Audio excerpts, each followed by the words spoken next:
Good morning, cuties and comrades. Today is another beautiful day in history, and we've got some critical work to do. I'm Sarah Michnik, and I'll be your critical thinking coach on this Independent Thursday, where we talk about why independence is such a critical part of critical thinking. So every week, I'm going to be going through these 5 elements of what it means to be a critical thinker. On Monday, we talked about intentionality. On Tuesday, we talked about how to think about those things that are essential. Yesterday, we talked about consequences and why critical thinking is about decision making and making an impact in the real world. And today, we're going to talk about independence, evoking the confidence to think creatively and divergently.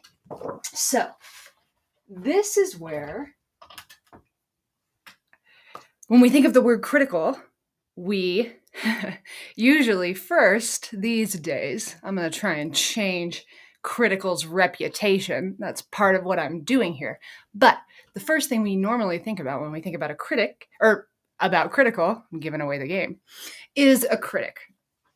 And yes, that is a huge part of what it means to be critical is critique and being a critic of the world around you, of society, being a social critic, being a cultural critic, being all different kinds of critics. Because what does that mean exactly?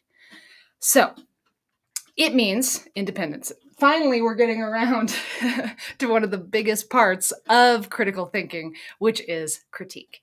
And critique only can come from a mind that is thinking independently, that is thinking divergently from the norm. You can only critique something if you see something different and you notice something different and you speak to that difference and how maybe that difference that you've noticed needs to be addressed in the greater dialogue. That's what critique is all about. It always begins with an independent thinker.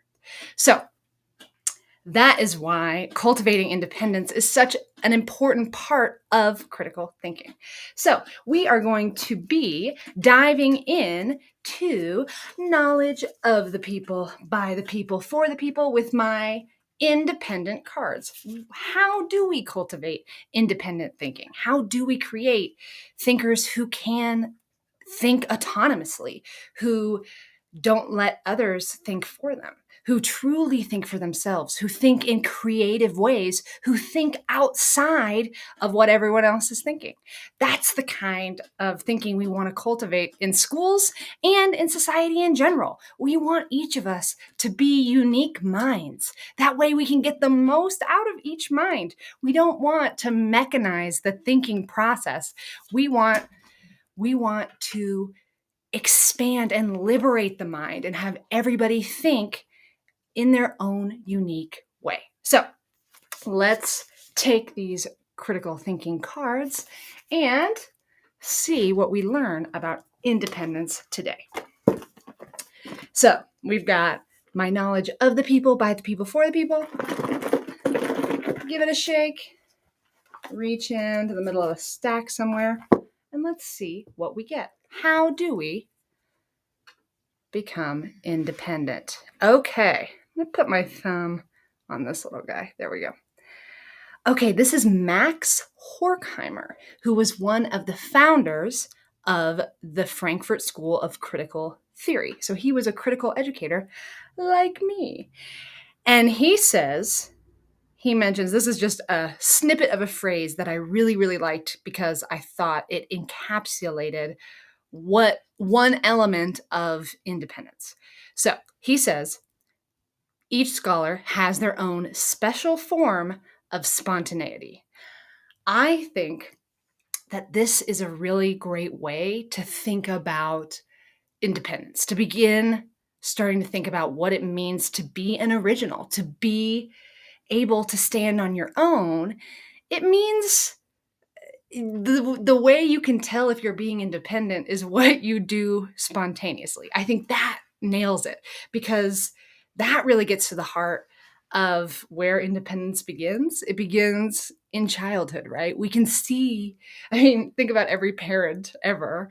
They can already tell that their child is unique and special. They can already tell that their child thinks in a different way than they do already. They're doing spontaneous things that the parents couldn't have guessed, right? So spontaneity is independence. And so how do we cultivate spontaneous thinking where everyone can just act instinctually how they would react to things, right? Instead of creating all these filters of the appropriate way to act and the appropriate way to think, and you should only think about these things and these boundaries.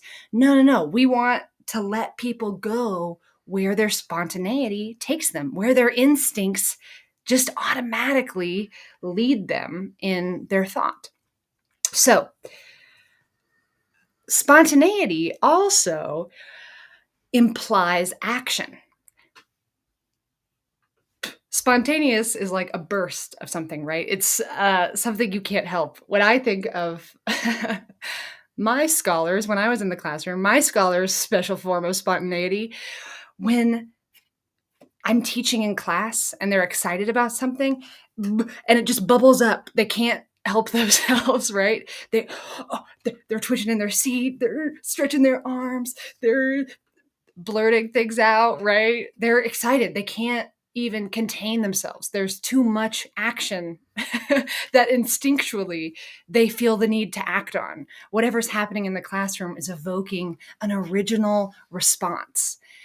And so you can't have spontaneity without action. And so that's what's exciting about cultivating an individual mind is that an individual mind, an independent thinker, will be able to act authentically. They will be able to act with originality. Only independent thinkers do we actually witness material acts of their creativity. Everybody's creative. Everyone is creative. But we don't always see everyone's creativity because it isn't manifesting in the material world. We talked about consequences yesterday and the importance of leaving the abstract and entering into the material realm. That is when you make history. Things in your mind alone will never make history. You need to speak them out loud, spontaneously, perhaps. You're going to act them out. And so only an independent thinker will engage in authentic action and be brave enough to be authentic, to be creative, to be independent, to stand out. It first starts with the mind, right? And honestly, I'd argue with babies, mind and body is so interconnected, right? There is no difference between the two. And so that's why parents almost immediately, in the first month, they say things like, oh, she's so special, he's so special, they're so special, my little baby. I can tell already. And it's true, you can, because those things are linked. Those things are linked. Our independent mind and our actions in the world are always linked. And so, are you acting authentically, spontaneously with your instincts? You should. When you get the desire to react in an original way, you should be brave enough to be independent. If we cultivated independent mindsets in school, maybe it wouldn't be so hard for you to engage that muscle, which is what I want to try and do. But we're adults now, and so we can just be empowered by the theory of independent spontaneity because it rocks. Let's go authentic, independent action. Okay, and then I have one more cool note down here that I want to get into. Okay, so spontaneity is also fun because when I think of spontaneity, I do think of children because they're so much better at it than we are. Not because they're better than us, but because they are more authentic. They are more true to their independent minds because they're more, they haven't been socialized out of independence as much yet, right? And so we need to stop socializing us to all be the same and act the same and think the same. And kids, naturally, each new generation comes a curveball to that tradition we have of trying to make everybody conform. Kids break the boxes all the time. And why do they do that? I'd argue because there's a thin line between praxis and play for kids. So let's talk about what praxis is. This is a critical concept. It is a word that began with the Greeks, and many theorists have used it throughout time. I was first introduced to it with Paulo Freire, the critical educator who wrote the book Pedagogy of the Oppressed. And for Freire, praxis was action. Oh, I'm sorry. Action is a part of it, but let's begin with reflection plus action. When these two things are merged, when you are acting in an intentional way, when you've been reflective and your thoughts are intentionally motivating your actions. If you're being uncritical, you're just acting without thinking. That's an uncritical approach to action. That's not praxis. Praxis is being considerate and attentive with our minds to our actions, thinking about consequences with our intention, thinking about what's important. So praxis is reflection, action, and then reflection again, right? You can't just think before you act. You also have to think after you act. How did that work? What were those consequences? Let me readjust and act again. This is what it means to be an intelligent species, to be constantly learning if you're being critical, right? Because let's be honest, we're not always doing that, right? We're not always reflecting on our actions after we do them. Heck, we're not even always reflecting on our actions before we do them. This is a critical habit. Becoming more skilled in your praxis means you're being more reflective with your actions. So, praxis is intentional action. And play is also action. I'm really excited. I think I've found a really cool connection between these two ideas that I really want to explore in my own educational curriculum, philosophy, whatever. So play is action still, but how is it different from praxis? Because it is. I'd certainly say it is. And kids, they have such a thin line. Adults definitely separate out. Praxis is serious. We're intentionally acting, and it is serious. And play, like, how do adults even play? I know how adults play. Mostly sex, right? That's how we play. And other things, we play other things. But play for adults, there's a specific type of play, and that's sex. But with praxis and play, kids, these are completely overlapping. Completely overlapping for kids. And maybe it should overlap for us more. We should have more play in what we do. So it isn't just, we're not only playing with sex. Maybe we should have more fun and play more in other realms so that we can be more childlike and have more fun and not just leave play for the bedroom. We should be more playful with our praxis too, just like kids, because I think they're more spontaneous and creative than us.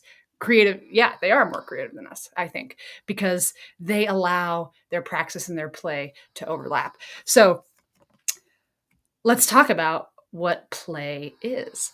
So how is play different from praxis? They're both action, but play can be free from intention, right? Praxis cannot. You cannot engage in reflective action without intention.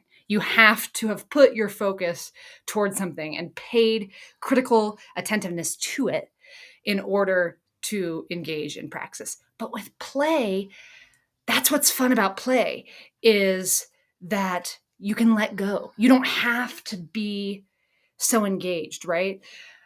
When was the last time I played? I'm not playing enough. I can tell you right now. One of the last times I played was at Christmas time, the holiday time, with my cousin George. We opened up his new Lego set, and I, for once, stopped thinking.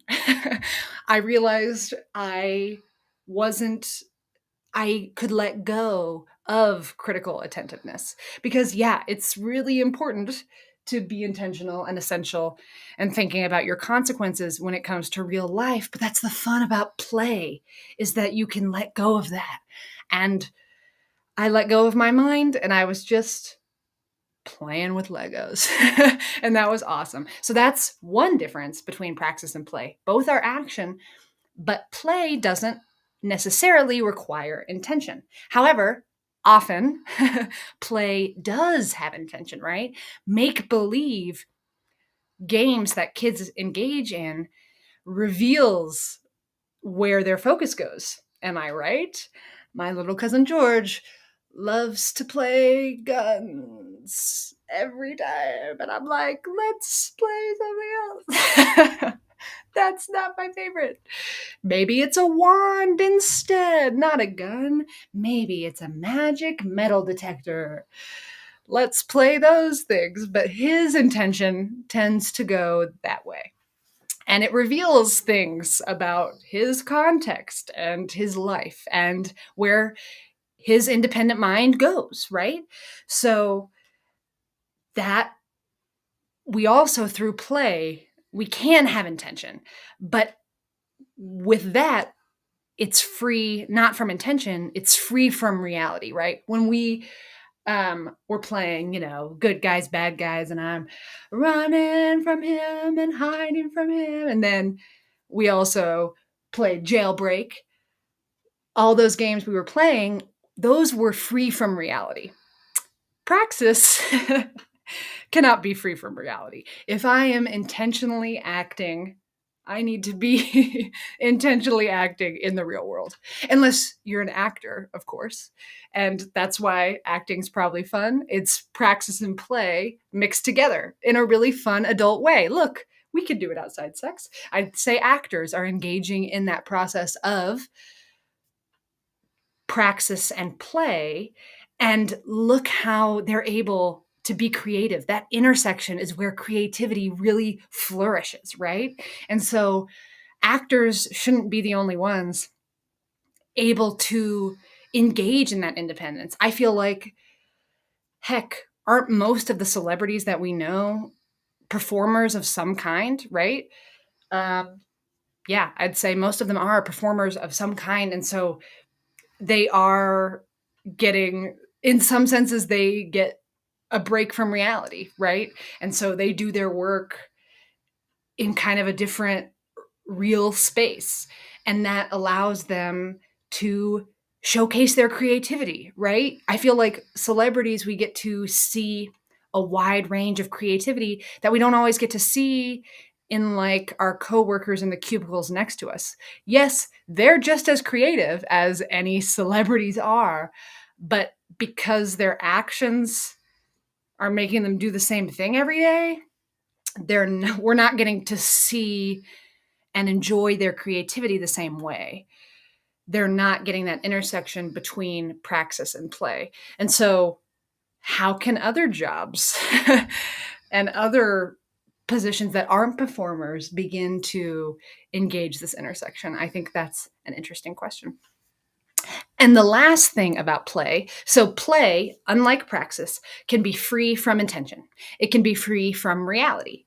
It can also be free from consequence, right? And so when you play, you can have a play game based in reality. You can have a play game where you're paying attention, where you're using your intention and focusing on the game and not mindlessly playing with Legos. and letting yourself get lost.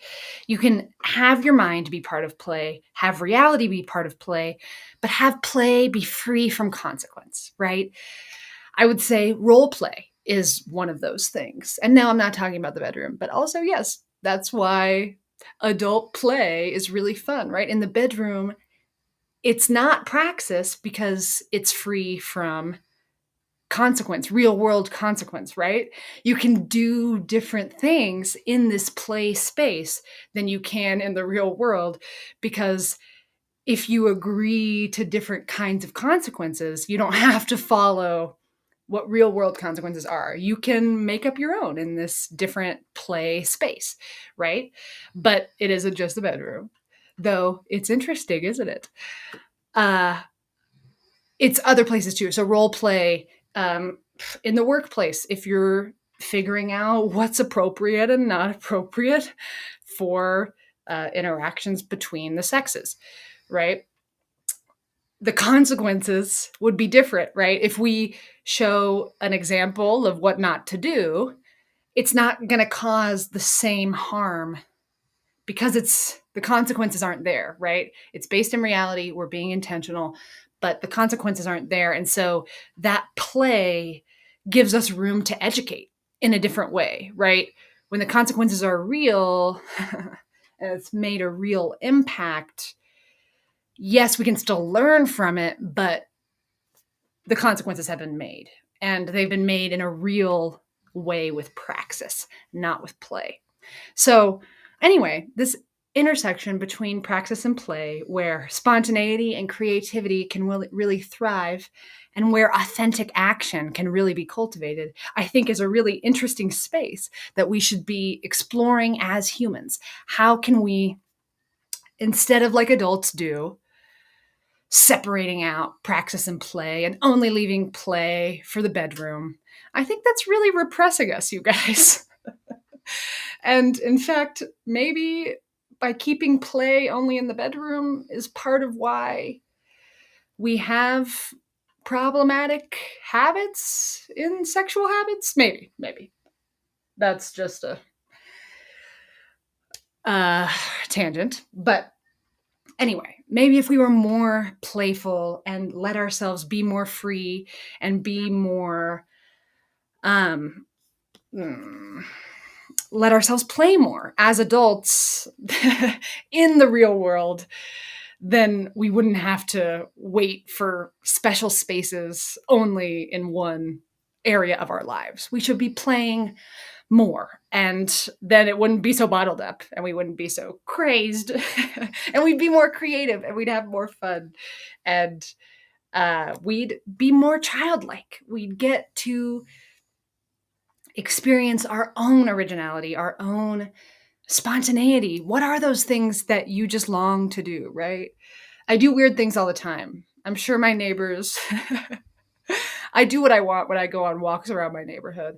I'm not paying attention. I'm like reading things. I'm taking my shoes off and like walking through the flowers. I'm sure people are watching me like a weirdo, but hey, look, that's my original instinctual responses. And I want to live spontaneously and I want to live more like play.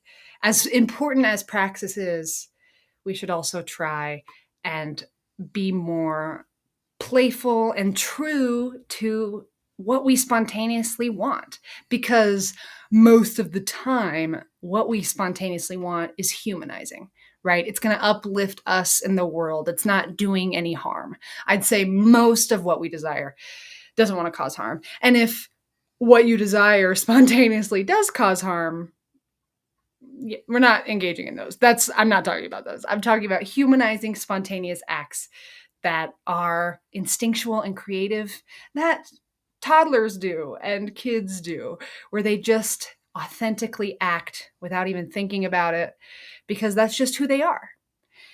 I think that channel of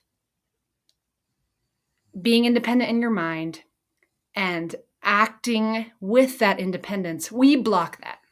That's one of those channels that we block.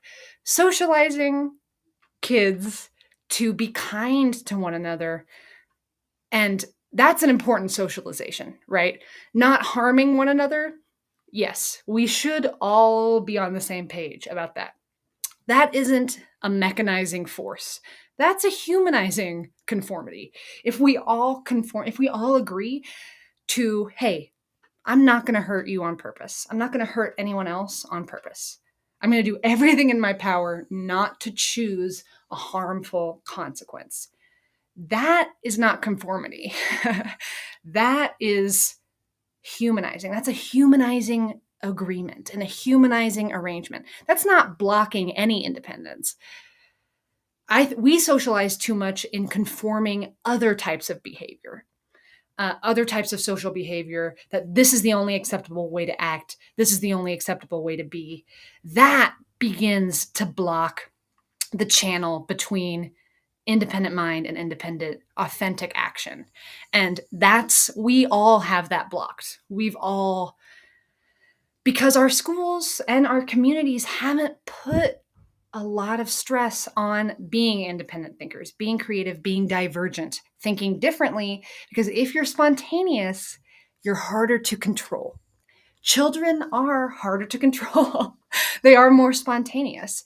And so what our work needs to be is, how do we cultivate a society of independent thinkers, of original actors, of spontaneous beers who are just spontaneously being in the world and engaging in their instinctual actions that are humanizing? How do we create a society that isn't complete chaos? We can absolutely do it. That's every kindergarten class ever. Is doing that. And every elementary class, that's what we try and do, right? Is let kids be independent. That's why standardization and standardized testing is trying to get them to think all in the same way. Think as if all answers could be A, B, C, or D. No, no, no, no, no, no, no. No, no, no, no, no. That's conformist. That's conformist. But when we all agree to be humanizing together, to allow our spontaneous instincts to guide us in our lives, we're going to have a much richer, playful, creative, divergent, original, independent existence. And that's what critical thinking is all about. So, as you're out there today, notice your spontaneity. Notice what your responses are. Don't hold them back. It's that we've been socialized for so long, but try to let yourself act authentically how you want to act. Respond to things in your own independent way. When things come up, allow yourself to be spontaneous. Try and breathe in a little bit of that spirit of play, right? Don't worry so much about, we've created really, really rigid rules for Praxis. Maybe that's part of the problem. I'd say, yes, that is part of the problem. That because we've said there's only a few ways to intentionally act in the world. No, I think if we let play bleed into our rules for Praxis as a society, this is the only way to do this. This is the only way. Follow these steps, do this. No, no, no, no. Let play bleed into your Praxis. Let yourself be more playful today, more spontaneous today, more independent today, a little bit divergent. You're going to be, we didn't talk much about critique itself, but critique, as I said in the beginning, is a huge part. Being critical, being a critiquer, a critic, engaging in critique is central to independent thinking. And it only comes if you can speak your spontaneous thoughts. If you hold on to them, they'll never be part of this world. We will never get to hear them. We'll never get to know you and all you have to offer and bring independently to our great story. And I sure want to hear what you have to say. I want to know your critiques. I want to see your spontaneity. I want to feel your originality out there in the world. I want to see that authentic action. So, As you're out there today, be as independent as possible and playful, as well as using your praxis, being intentional and being a little free, letting yourself play a bit, huh? Not just in the bedroom, it's for all the time. Loosen up. Loosen up. Bring that fun attitude you have in other spaces to life today, huh? It's more fun to live that way. All right, so be independent out there. I will see you tomorrow and have a colorfully critical day. Bye.